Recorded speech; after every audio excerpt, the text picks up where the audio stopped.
L'émotion est grande parmi les policiers après l'assassinat de 2 collègues des Yvelines hier soir. Pour les syndicats, la violence monte en degré de gravité.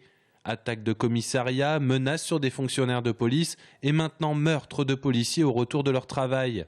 Des faits qui appuient les revendications syndicales. C'est de revoir complètement les conditions de la légitime défense puisqu'on s'aperçoit qu'elles ne sont plus du tout adaptées à la situation actuelle. C'est de porter l'arme 24 heures sur 24, même si dans le cas d'hier soir, est-ce que ça aurait été nécessaire? Est-ce que malheureusement le collègue a eu le temps d'en faire usage ou pas? Ça, on ne pourra pas le savoir. Effectivement, après, je pense que c'est une vigilance de tous les instants. Vigilance et précaution, y compris en dehors des heures de service. Il est par exemple déconseillé aux policiers de partir du travail en tenue. L'état d'urgence leur permet aujourd'hui de porter leur arme en dehors du service. Ce syndicat voudrait généraliser cette mesure.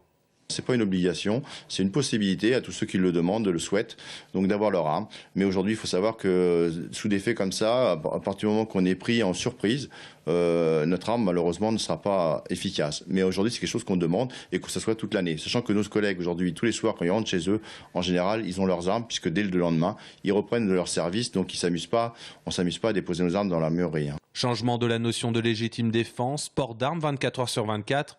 Les syndicats en sont conscients, cela n'empêche pas les meurtres comme hier soir dans les Yvelines.